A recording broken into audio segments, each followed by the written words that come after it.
Cette semaine, j'ai le plaisir de recevoir dans Repères Emmanuel de Rédal, qui va nous parler de son parcours et partager son histoire.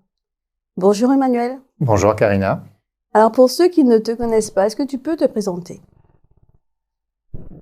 Je suis un homme, un Martiniquais, né en 1965, ça ne me rajeunit pas, à Fort-de-France. J'ai grandi dans le nord de la Martinique, d'abord à Saint-Pierre, dans ma toute petite enfance, puis au Morne-Rouge, où j'ai fait toute ma scolarité jusqu'aux années lycée, que j'ai passé au lycée Schœlcher. Je suis marié, j'ai 4 enfants, j'ai 3 petits-enfants, donc je suis le membre d'une famille comblée. Et sur le plan professionnel, j'évolue depuis le début dans la publicité aux Antilles. Et justement, en fait, comment ça t'est venu? Est-ce que tu peux nous parler on reviendra en tout cas sur ta famille. Comment ça t'est venu, en fait, cette envie de travailler dans la communication, dans la publicité? Est-ce que tu peux nous parler un peu de ton parcours après le lycée Schœlcher? Alors, c'est une très vieille histoire. Enfin, ça a commencé très tôt, en vérité, parce que quand j'étais au collège, j'étais pas très bon à l'école. J'avais pas de très bonnes notes dans les matières dites nobles. Et un jour, mon frère aîné, qui était désespéré, qui regardait mon bulletin de notes, m'a sorti une phrase qui m'a marqué à ce moment-là, qui me dit « Je ne sais pas ce qu'on fera de toi, tu es nul en maths, tu es nul en histoire géo, par contre tu ne fais que dessiner, tous tes cahiers de prise de notes sont remplis de dessins, donc qu'est-ce qu'on peut faire de toi? Tu finiras dans la bande dessinée et encore pire dans la publicité. » Bon, on était à une époque où c'était un métier qui n'existait pas encore, c'était un métier naissant. On parlait plus de réclame à ce moment-là.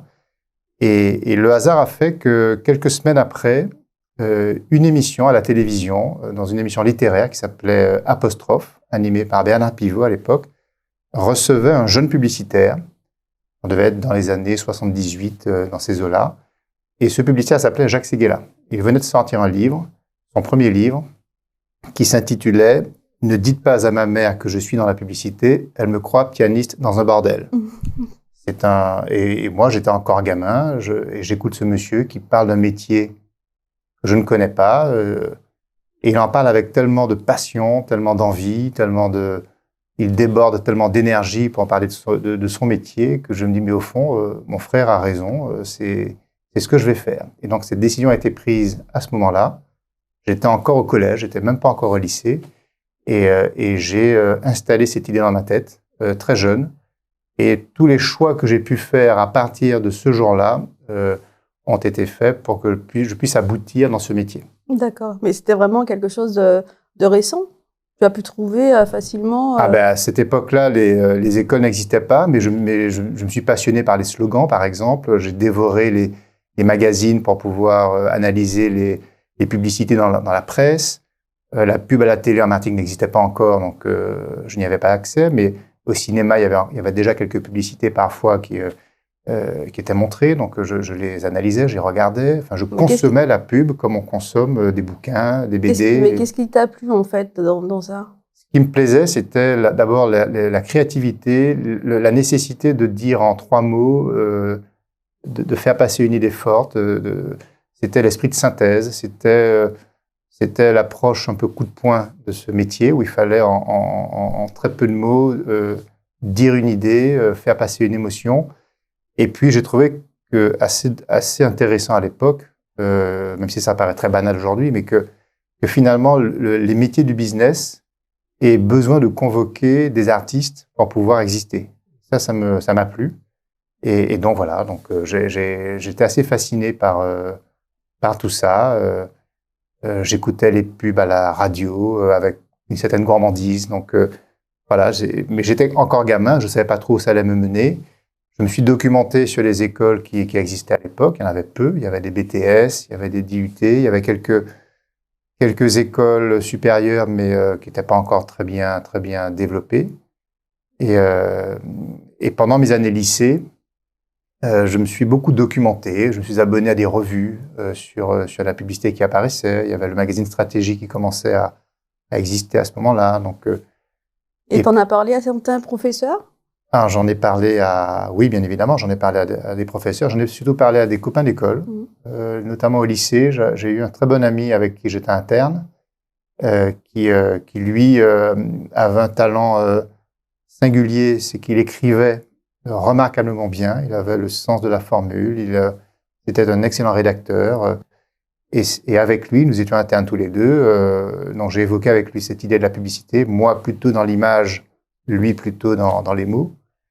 Ça lui a plu et on a comme ça cheminé pendant ces 3 années de lycée, 3 années, seconde, première, terminale, avec ce petit rêve que nous cultivions tous les deux. Et puis quand nous avions eu notre bac, à ce moment-là, on a pris l'avion tous les deux et on est parti étudier la publicité à Paris. Donc c'était une école qui à l'époque s'appelait l'EMP, qui maintenant s'appelle l'EFAP, donc qui est assez connue. Alors, les FAP existaient déjà, mais à l'époque, les FAP étaient orientés exclusivement sur les métiers de la relation publique et la relation presse. Et puis, il y avait cette petite branche à côté qui était la pub, EMP, École du marketing et de la publicité. C'était des cours du soir. Les cours commençaient à 17h30 et se terminaient à 22h, et qui étaient donnés par des professionnels. Donc, c'était des directeurs d'agence ou des chefs de publicité ou des directeurs artistiques qui, après leur journée de travail, venaient délivrer leurs cours aux élèves. Et ça nous permettait d'avoir nos journées libres et qu'on a pu employer à travailler dans des stages, à côtoyer des professionnels. Donc, c'était très enrichissant. C'était un cycle court, ça a duré 2 ans, mais 2 ans très intenses, où j'ai pu, avec mon ami qui s'appelait Edgar, où j'ai pu mélanger l'apprentissage théorique le soir et la pratique du métier en journée. Voilà. Et qu'est-ce qui se passe après ces 2 ans? Après ces 2 ans, lui reste à Paris. Il intègre une agence, une belle agence parisienne, comme rédacteur dans une des plus grandes agences parisiennes. Moi, je rentre en Martinique parce que c'était à l'époque où, quand on partait étudier là-bas, comme on dit, on n'avait qu'une hâte, c'était de rentrer. Donc, dès le lendemain de la fin de mon cours, j'étais dans l'avion pour revenir ici, parce que je n'envisageais pas du tout de travailler en France. Donc, je suis rentré en Martinique, et puis là, j'ai cherché, donc j'ai frappé aux portes. Il y avait quelques agences qui s'étaient installées. Il y avait l'agence Publicara que Roger Jam venait de créer. Il y avait une autre agence qui avait été créée par le groupe Havas à l'époque, qui s'appelait Trait d'Union, qui donc était une enseigne conseil du réseau Havas Régie, à l'époque où les métiers étaient bien distincts. Il y avait les métiers de la régie et les métiers du conseil. Et c'était une petite agence qui était à Clairières, et donc j'ai frappé à la porte de cette agence. J'ai déposé mon CV, il n'y avait pas de place, j'ai insisté, on a fini par m'accepter stagiaire à mi-temps. Bon, dire que j'ai commencé stagiaire à mi-temps, c'était vraiment une toute petite porte d'entrée. Mais la motivation était là, en tout cas. Elle était là, et puis au bout d'un moment, il y a un poste qui s'est libéré, c'était un poste de productrice, parce qu'on ne parlait pas de producteur, donc c'était un métier féminin. Et donc, j'ai été productrice pendant 1 an à peu près, parce qu'il fallait bien occuper un poste, une fonction. Et ça m'a permis d'apprendre toutes les arcanes de la technique de la publicité. Et là, j'ai une question. Comment le petit stagiaire à mi-temps, en fait, accède finalement à cet emploi qui devient vacant de productrice? Parce que quand on aime ce qu'on fait, en tout cas c'était mon cas, moi j'étais passionné, j'avais, je pense, des capacités aussi que j'ai pu démontrer assez tôt. J'ai mis le pied dans la porte et puis je me suis rendu assez indispensable pour plein de petites tâches qui emmerdaient les autres en fait. Et donc c'était bien pratique pour l'agence d'avoir ce petit grouillot qui faisait ce que ne voulaient pas faire les autres. Et je le faisais de bon cœur, ça m'intéressait. Et donc voilà, donc j'ai gagné ma place en me rendant indispensable. Voilà. Et puis quand je suis devenu producteur, ensuite je suis devenu assez vite chef de publicité. Donc j'avais un portefeuille de clients dont je m'occupais. Et puis je suis devenu directeur commercial de cette agence. Donc en 3 ans, j'ai pu gravir quand même assez vite les échelons. Et puis au bout de 4 ou 5 ans, j'ai plus les dates en tête, mais j'ai remis ma démission pour créer pour participer à la création d'une agence qui s'appelle C-Direct, dont le projet avait été lancé par Daniel Ladieu, qui est l'initiateur de cette agence, et qu'il faisait avec Roger Jaham, qui était actionnaire minoritaire de ce projet. Donc j'ai rejoint l'équipe, d'abord comme animateur commercial, et puis j'ai cofondé le projet, puisqu'il s'est développé assez vite dans tous les métiers du conseil en publicité. D'accord. Et là, maintenant, effectivement, tu es directeur général de Havas Publidom. Publidom, oui. Alors, l'aventure de Publidom est une belle aventure professionnelle. C'est un groupe qui est né après la chute du mur de Berlin. C'est un moment de la vie où les agences de publicité appartenaient toutes à des grands groupes nationaux ou internationaux. En Martinique, Trait d'Union appartenait à Havas. Publicara appartenait au groupe RSCG. Et dans RSCG, le S, c'est le fameux Séguéla qui m'avait inspiré quelques années plus tôt. Et donc, ces deux agences trustaient les métiers de la com sur les Antilles. C'était donc des capitaux nationaux avec des acteurs, des employés locaux. Et quand le mur de Berlin s'est effondré, on a très vite compris que ces grandes firmes allaient être aspirées par les marchés de l'Est.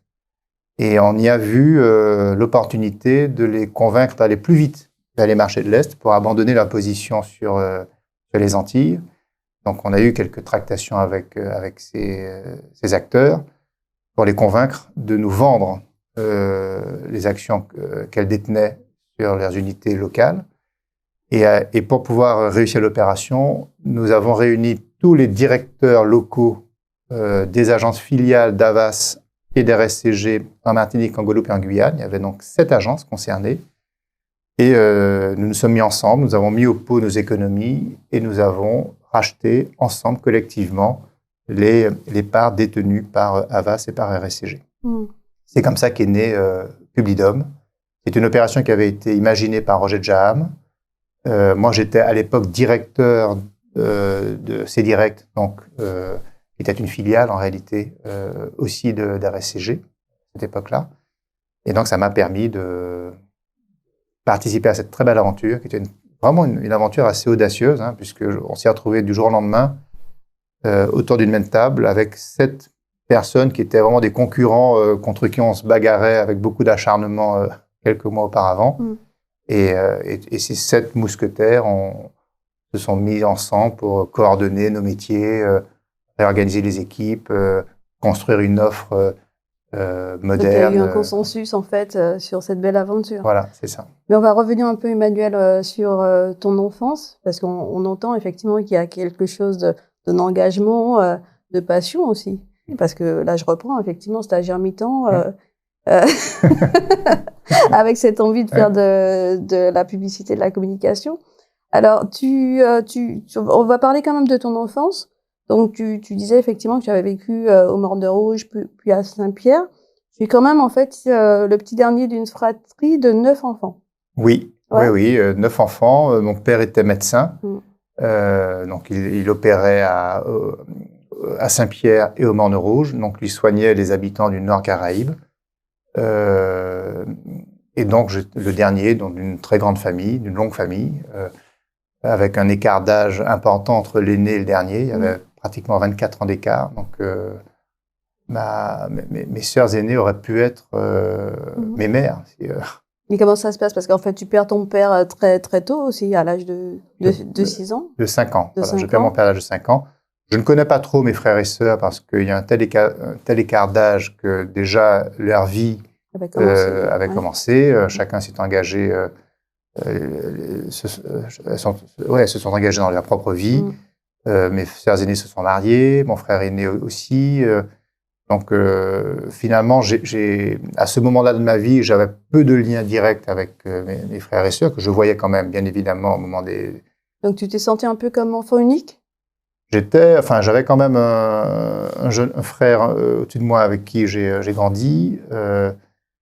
Et puis, je voyais quand même régulièrement mes frères et sœurs qui revenaient au moment des vacances. Donc, il y avait quand même un brassage familial qui opérait.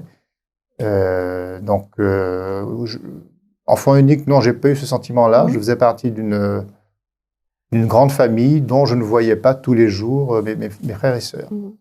Ma mère, à ce moment-là, elle a dû se mettre à travailler parce que le seul revenu du foyer, c'était la médecine, c'était les soins que prodiguait mon père. Donc, lui étant parti, il a bien fallu que ma mère se mette à travailler. Donc, elle a enquillé plein de petits boulots, des boulots de secrétariat, des boulots de vendeuse de produits ménagers à domicile.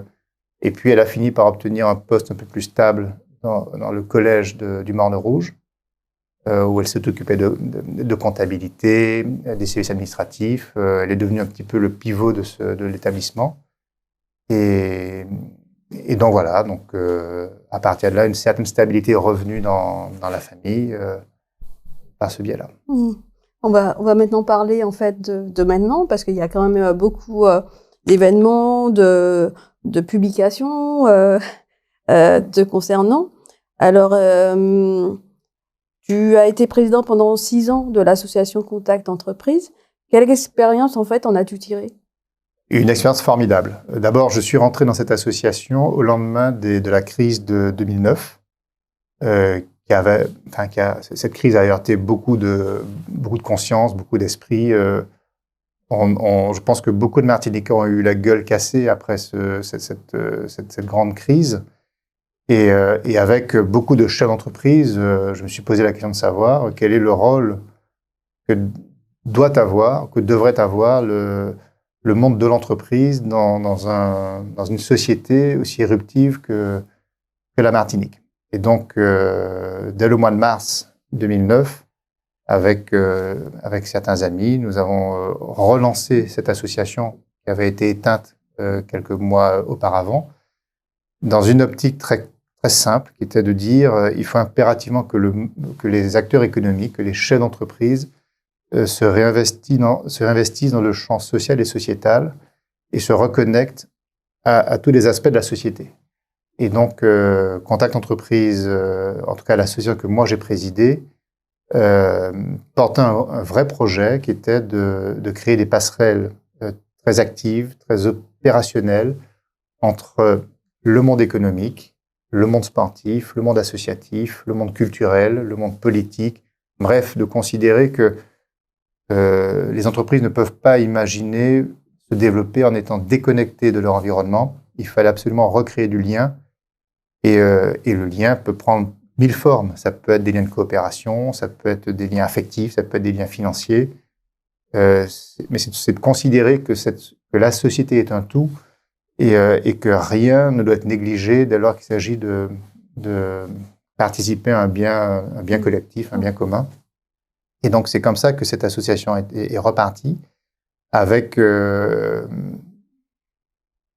panel d'adhérents important, puisque pendant ma présidence, on était à peu près 350 entreprises adhérentes, et des entreprises qui étaient, et c'est encore le cas aujourd'hui d'ailleurs, qui étaient le juste reflet de la réalité économique du pays, des petites entreprises, des grosses entreprises, des industries, des commerçants, des entreprises artisanales, des entreprises agricoles, des entreprises de toute nature, y compris représentatives sur le plan géographique, puisque nous avions des adhérents qui appartenaient à tous les bassins d'emploi de l'île. Donc, je comprends très, très bien. En fait, effectivement, dans ton parcours, il y a quand même beaucoup d'engagement, beaucoup de projets, et justement, on va aussi y arriver. Est-ce qu'il y a des rencontres qui t'ont poussé à une réflexion sur une nouvelle façon de voir le monde? Parce que certains disent, en fait, que tu es un acteur engagé dans la vie économique et sociale de la Martinique, et d'autres trouvent qu'en fait, que tu fais preuve de démagogie. Qu'est-ce que tu en penses de ça? Je pense que ça peut être perçu comme ça, parce que moi, j'ai assez vite compris que le plaisir de vivre consistait à installer des rapports de lien. Qu'on ne prend pas de plaisir à être isolé. À aucun moment, le plaisir ne vient de l'isolement. Je pense que assez tôt, j'ai construit ma vie en essayant de créer des passerelles, des liens, des relations. Ça ne veut pas dire des relations hypocrites ou des relations factices. Ça veut dire aller vraiment à la confrontation de l'autre. C'était le projet de Contact Entreprise, c'était vraiment une association très immersive dans la vraie vie. C'est comme ça que j'ai voulu, en tout cas, conduire cette association. Et je crois que cet esprit, d'ailleurs, a perduré. Hein. Aujourd'hui, c'est Jean-Yves Bonner qui préside cette association, et je crois qu'il garde exactement les mêmes valeurs, donc tant mieux. Et est-ce qu'il y a des rencontres, en fait, qui t'ont justement amené aussi à voir les choses différemment? La vie est une succession de rencontres. Oui. D'abord, sur le plan professionnel, j'ai rencontré beaucoup de chefs d'entreprise qui m'ont tous apporté énormément. J'ai rencontré Roger Jaham, qui a été un personnage important dans ma vie, que j'ai rencontré quand on a créé Publidom, concrètement. J'ai participé avec lui au projet Tous Créoles, quand il l'a lancé en 2007. Et donc, je fais partie des cofondateurs à ses côtés de cette association. Lui, à ce moment-là, portait un projet original, même s'il paraît un peu banal aujourd'hui, mais à l'époque, c'était un peu révolutionnaire. Je l'avais rencontré plus tôt, puisqu'en 1998, donc ça remonte à bien plus longtemps, il avait pris une initiative très audacieuse. C'était à l'époque du 150e de l'esclavage. Il a écrit un texte qui s'appelle « Nous nous souvenons », qui est un texte où lui reconnaît l'esclavage crime contre l'humanité. Donc ça, c'est une décision qu'il prend très tôt. Moi, je devais avoir une trentaine d'années à cette époque-là, j'étais jeune. Et prend l'engagement, ou en tout cas l'ambition, de faire signer ce texte par un maximum de membres de la communauté béké, en tout cas du groupe des békés. Et alors, vous imaginez qu'à l'époque, c'était un peu compliqué. Il n'y avait pas d'Internet, il n'y avait pas de mail. C'est pas « je t'envoie un mail, dis-moi si tu es OK, si tu n'es pas OK ». Non, c'est pas ça. C'est « je viens te voir, prenons rendez-vous ». Et il a fait comme ça, du porte-à-porte, dans toutes les familles. Il a débattu, il s'est engueulé parfois parce que le sujet était chaud. Et il a obtenu, vraiment par une volonté très, très forte, très engagée, il a obtenu 400 signatures. Donc c'est un projet que j'ai trouvé assez remarquable. Et j'ai eu la chance, moi, de vivre à ses côtés ce moment-là. D'accord, donc tu étais avec lui J'étais avec lui, j'ai fait des réunions avec lui. J'étais sans doute le plus jeune de son groupe à ce moment-là. Et j'ai eu la chance, assez tôt, d'avoir été sensibilisé à cette question. Une question qui, en réalité, je vois autour de moi aujourd'hui, commence à entrer dans les consciences un peu plus tard chez les gens. Donc, j'ai eu cette chance-là. Donc, ça m'a formé, très certainement. Et à partir de là, cette association aussi, enfin, ce projet, puis l'association de 2007, a augmenté les contacts que je pouvais avoir dans des cercles qui n'étaient plus mes cercles premiers. Et donc, ça a favorisé, bien évidemment, mes engagements associatifs par la suite. Si je suis rentré assez facilement chez Contact Entreprise, c'est parce que, à ce moment-là, j'étais assez à l'aise dans mes relations aux autres. Donc, j'ai pu assumer à droite et à gauche quelques responsabilités associatives rendues plus simples parce que j'étais conscient que là était le sel de la vie. Donc, c'est intéressant ce que tu dis, parce que je crois qu'il y a beaucoup de personnes qui n'ont pas, en fait, idée, finalement, des motivations qui font que, justement, aujourd'hui, à faire des livres, en fait. On va parler maintenant, effectivement, de ton ouvrage, de ton dernier ouvrage. Peut-être pas le dernier. Quand je parle de dialogue improbable entre un afro-descendant et un béké. C'est l'avant-dernier. C'est l'avant-dernier, celui-là. Oui. Il y a eu quand même des retours positifs, mais il y avait aussi, en fait, des événements assez violents que tu as vécu sur... Oui, il y a eu des retours. Alors, là encore, il faut vraiment se détacher de la gangue des réseaux sociaux qui ont tendance à créer un effet de loupe et à noircir les traits négatifs. La vérité, c'est que j'ai eu des milliers et des milliers de messages positifs et j'ai eu quelques messages négatifs. Donc, je veux vraiment dire les choses de manière très sereine. Les quelques réactions négatives sont marginales. Bon, certes, elles ont été violentes pour certaines d'entre elles, mais je mets face à elles les retours positifs et ils sont tellement plus nombreux, tellement plus réconfortants, tellement plus enthousiasmants que j'ai décidé d'abord ne regarder que cela. Mais justement, qu'est-ce qui te fait en fait continuer ce combat que tu mènes? Ah, on va peut-être dire que je suis démagogue, mais d'abord, j'ai rencontré Steve de manière improbable. C'était une rencontre qui n'était pas calculée. C'est une envie de dialoguer avec lui suite à un écrit qu'il a publié sur mon premier livre, Ubuntu, qui était un écrit très critique, très dur. Et donc, je l'ai appelé. Nous nous sommes vus à ses conditions, parce qu'il voulait vraiment... il était un peu... comment dire, suspect de ma démarche au départ, c'est normal, on ne se connaît pas. Moi, je ne savais pas qui c'était, je n'avais pas du tout réalisé ce qu'il incarnait vraiment. Bon, j'avais juste vu un signataire d'une tribune, j'ai cherché son nom sur Facebook, je l'ai trouvé, donc je l'ai appelé. Bon, c'est aussi simple que ça. On s'est vu. À ce moment-là, j'ai compris qui était Steve.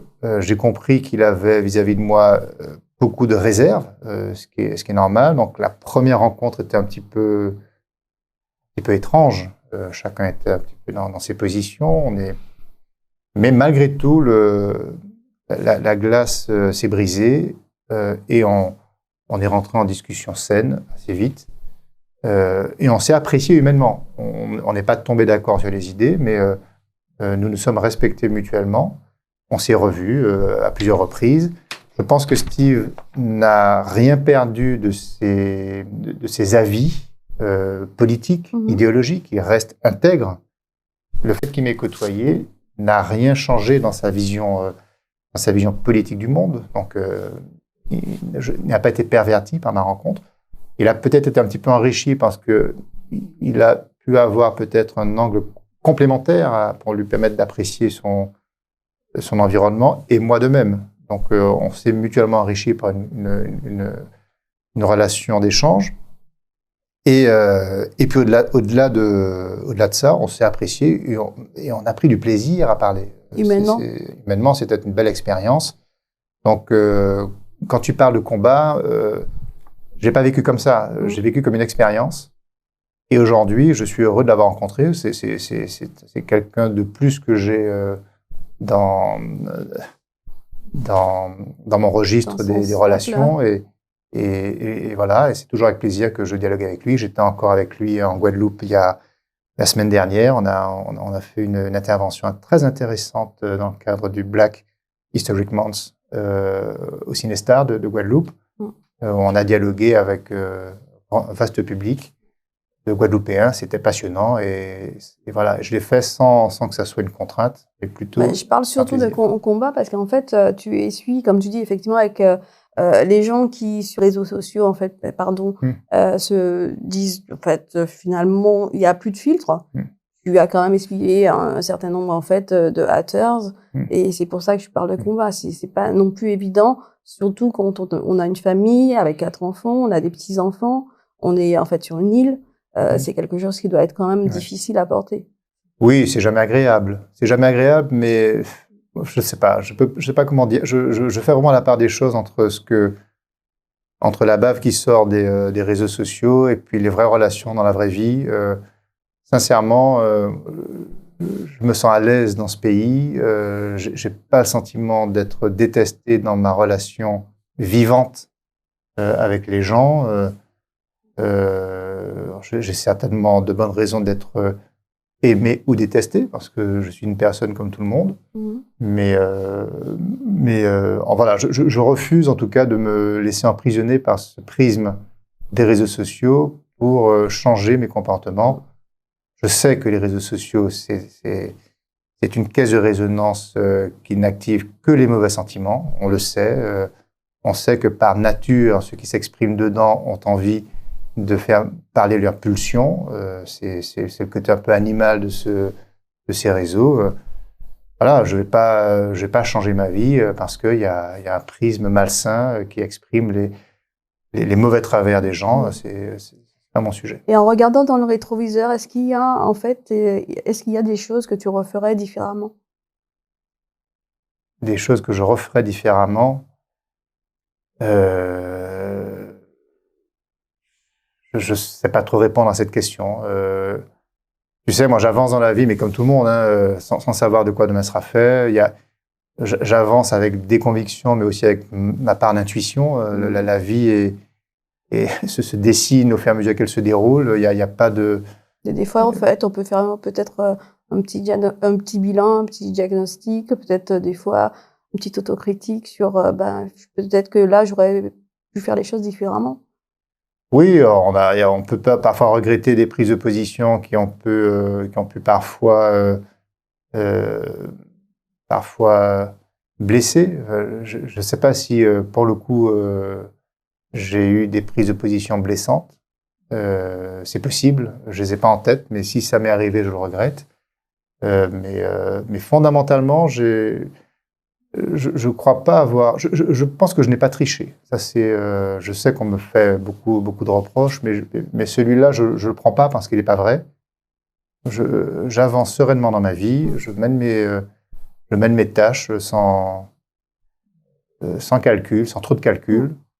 J'ai quelques convictions. Quand j'ai écrit Ubuntu, c'est sûr que c'était un livre qui m'a engagé personnellement parce que je dis des vérités dans ce livre. Enfin, des vérités, je dis ma vérité et ma perception de ce qu'est une identité. Donc, c'était je sais que je touchais un tabou, mais c'était très profond. Et dès que j'ai mis ça par écrit, ça me met à l'aise pour affronter ensuite le monde parce que les choses ayant été dites, je ne peux plus tricher.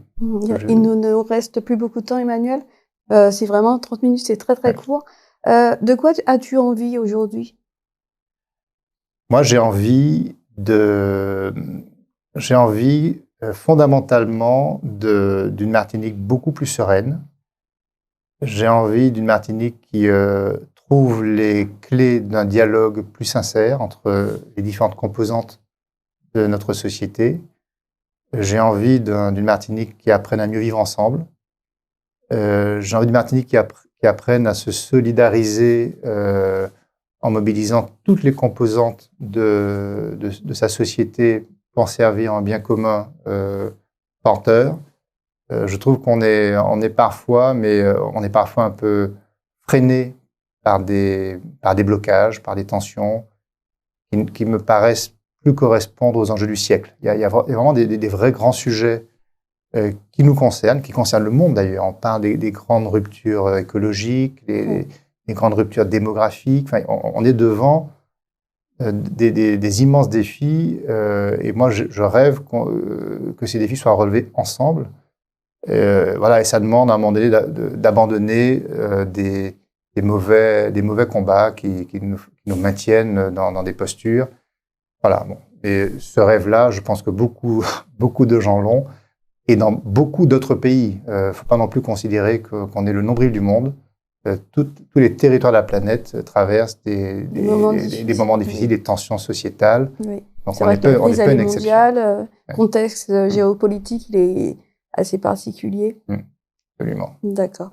Un mot pour la fin, Emmanuel? Non, je voulais seulement te remercier de m'avoir accueilli. C'est très étrange d'avoir à parler comme ça de soi, mais bon, je suis pas sûr que ma vie soit de grand intérêt. Mais bon, tu m'as demandé de le faire, je le fais spontanément. En tout cas, merci d'avoir joué le jeu et merci d'être venu. Merci à toi.